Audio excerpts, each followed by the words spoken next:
Former Liberal Finance Minister John Manley is here with us tonight. He's now a senior business advisor at Bennett Jones.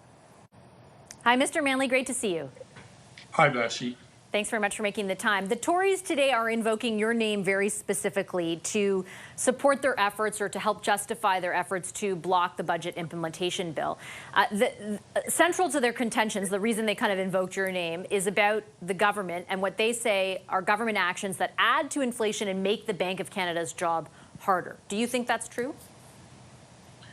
Well, first, at this stage of my career, it's nice to have anybody refer positively to me. So I guess I accept the compliment of being quoted.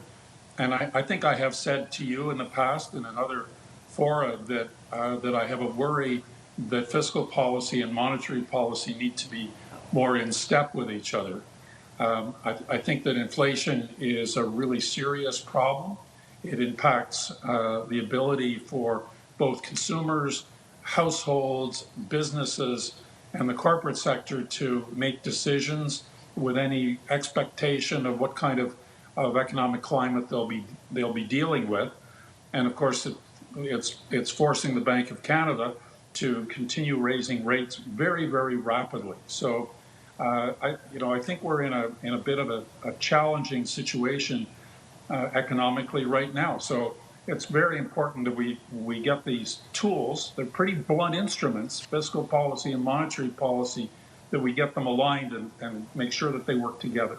I have some questions on the politics of it in a second, but just on the subject of inflation and in particular the bank's moves. You're right, it was incredibly rapid, 8 over the course of basically a year. The bank paused for a little while.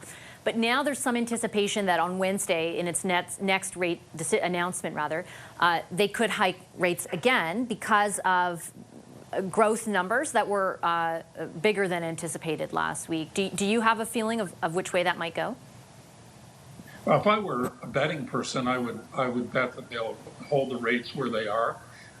There are some good signs in terms of the inflation curve bending down a little bit. The worry might be that the wage numbers are still showing a pretty strong rate of increase, about 5%, I think, on wages. But these things tend to be lagging indicators. And in the last 70 years, I don't think there's been a sharp increase or sharp reduction in inflation that hasn't been followed by a recession.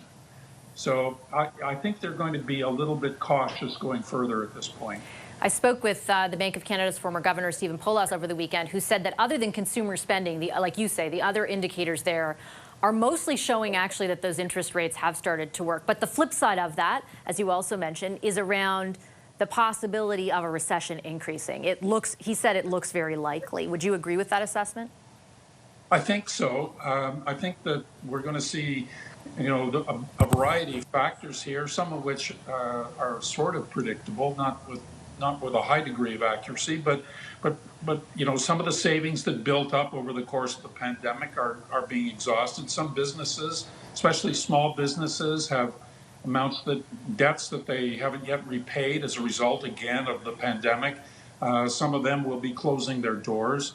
We still have some supply chain issues. And of course, we've got a lot of geopolitical uncertainty between the events in Ukraine, the price of oil, and tensions with China, which is, whether we like it or not, a very important component of our overall supply chain. So there's a lot of factors out there that would say to me, we really can't say with a lot of certainty where this is going to land. How much harder would that make your job, for example, if you were still finance minister? Because not only is the possibility of a recession very impactful on Canadians, but so too has been the rate of inflation, so too has been the hikes to interest rates. It feels very punitive, I think, for a lot of Canadians. How would you navigate the communications around that as finance minister? Well, it's not easy, and trust me, I think the days that I was finance minister were many, many times easier than the challenges to deal with than the challenges that Chrystia Freeland is facing today for many of the factors that you mentioned. Getting to stable prices from an inflationary environment is painful. There is no way around it. Governments do not like to inflict pain on voters, especially when they don't know when the next election might be. It could be 2 years, 2 and a bit years out, but it could also happen sooner depending on events in the House of Commons. So governments don't like to inflict, a recession, see unemployment go up, see people struggling to pay for their basic necessities. But I'm not sure that we get stability in prices without some of that pain being experienced. So let me circle back then to where we started around the idea of political pain. The Conservatives are essentially, when they were invoking your name in their efforts to block this bill, what they're going to do is basically everything they can from a procedural standpoint to delay the passage of it. They're going to read everything, all their amendments out loud. They're going to extend the debate. Obviously, the government can force closure at some point. But what do you think about the tactics involved in this?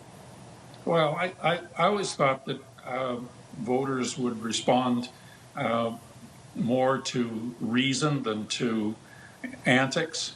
And so, I think there are arguments to be had here on both sides. And I think it would be better to pursue that kind of approach. At least in my mind, it would be better than to simply stall things in the House of Commons. We also have to acknowledge that there are lots of mistakes made. There are mistakes made for sure during the pandemic. But we do have to acknowledge that inflation is not unique to Canada.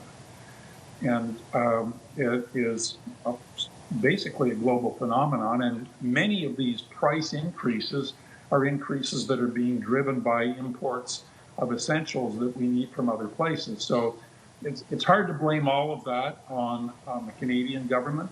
But politics is politics. And if you've got a stick, generally speaking, you pick it up and use it to beat your opponent. Whether it gets us the best outcomes, I think, is for the public ultimately to judge at election time. Okay, Mr. Manley, I'm going to leave it there. Appreciate your analysis as always. Thank you. A pleasure, Vassy.